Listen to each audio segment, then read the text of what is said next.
Огромный тигр приблизился к рейнджеру Нико, которого жестоко привязали к дереву в самом сердце амазонских джунглей.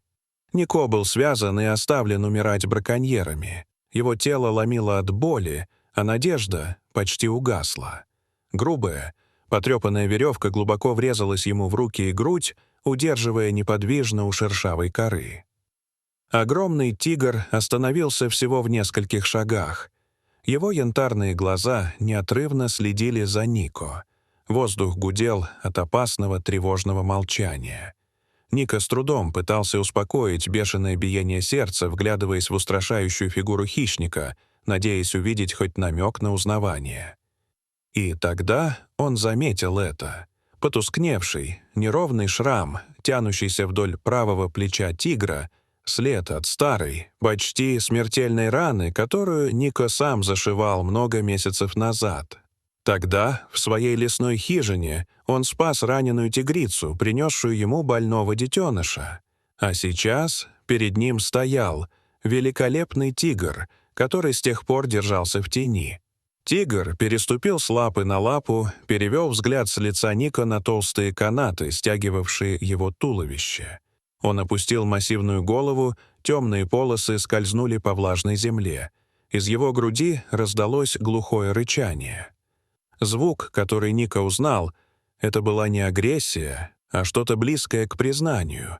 Тигр осторожно вытянул морду, коснулся веревки, затем отступил, будто оценивая сложность узлов. Нико попытался заговорить, из горла вырвался хрип, слабый, обезвоженный, надтреснутый. «Это я, Нико», — прошептал он. «Помнишь меня?» Тигр слегка взмахнул ухом, едва уловимый жест, словно сигнал, что он слышит. А потом начал действовать. С точностью, противоречащей его размерам.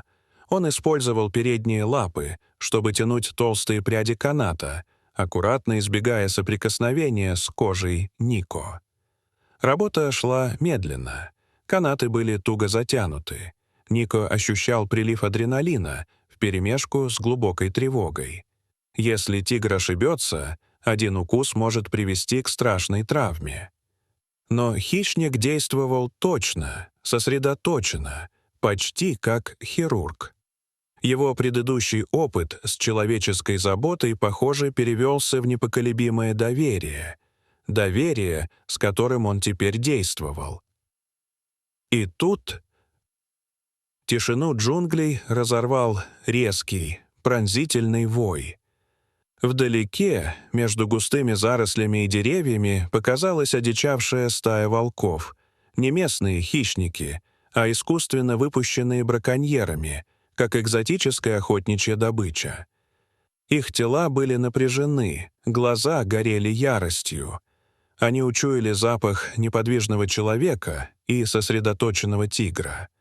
Тигр замер. Он поднял голову, мгновенно переключившись с веревок на приближающуюся опасность. Главная волчица, крупная, со шрамом на морде, первой бросилась вперед, ведя остальных. Перед тигром встал отчаянный выбор — продолжать спасение или защитить их обоих. Стая приближалась стремительно. Противостояние между одиноким тигром и агрессивной стаей волков обострилось в считанные секунды. Тигр сделал выбор. Он шагнул между Нико и стаей, встал перед ним как страж. Раздался оглушительный рев, потрясший землю под ногами. Это был не рык ярости, а чистый, угрожающий вызов. Волки на мгновение отшатнулись, напуганные масштабом и силой зверя. Но их голод и вид ослабленного человека победили страх. Они начали действовать тактически, обходя тигра со сторон, используя численность. Схватка вспыхнула внезапно. Всплеск пыли, рычание, царапин и прыжков. Тигр бросился вперед, ударив одного волка в воздухе, отбросив его назад. Его массивное тело вращалось с ловкостью. Он удерживал остальных на расстоянии. Каждый удар — смертоносный. Каждый прыжок — в защиту не только себя, но и Нико. Нико наблюдал, беспомощный. Сердце колотилось в ушах. Он чувствовал вину. Он лежал связанным, пока его спаситель рисковал жизнью. В конце концов, тигр прогнал волков обратно в чащу.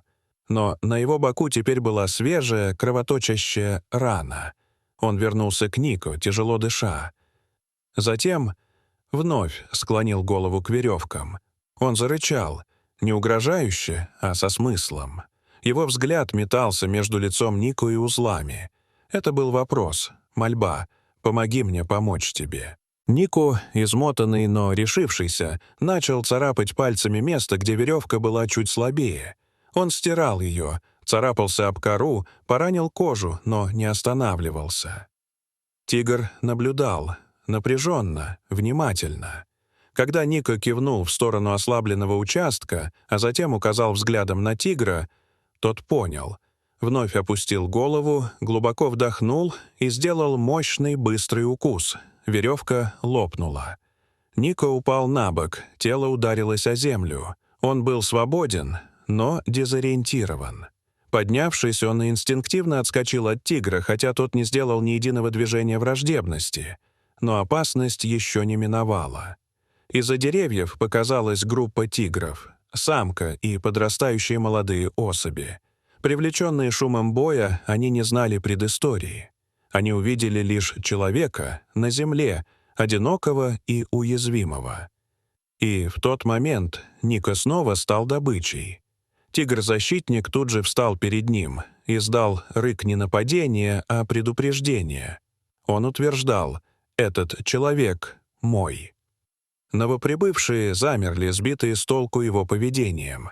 Нико, воспользовавшись моментом, отполз за ствол дерева. Его спаситель стоял, как страж. И только когда другие тигры наконец отступили обратно в лес, он обернулся. Опасность прошла. Тигр подошел ближе. Массивная грудь поднималась и опускалась.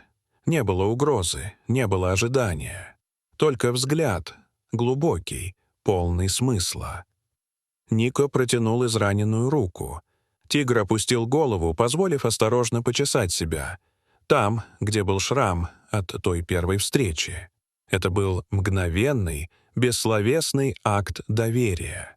Потом тигр тихо фыркнул, а затем медленно, с достоинством, ушел в чащу джунглей, оставив Нико в безопасности. Это была не просто встреча. Это был урок. Добро, оказанное без ожидания благодарности, не забывается. Нико позже помог поймать тех самых браконьеров. Но его настоящая награда — не правосудие, а подтверждение всей его жизни. Связь между человеком и природой возможна. Дорогие зрители, что вы думаете об этой истории? Расскажите, пожалуйста, в комментариях. А если вам понравилось это видео, то ставьте лайк и подписывайтесь на наш канал. До свидания.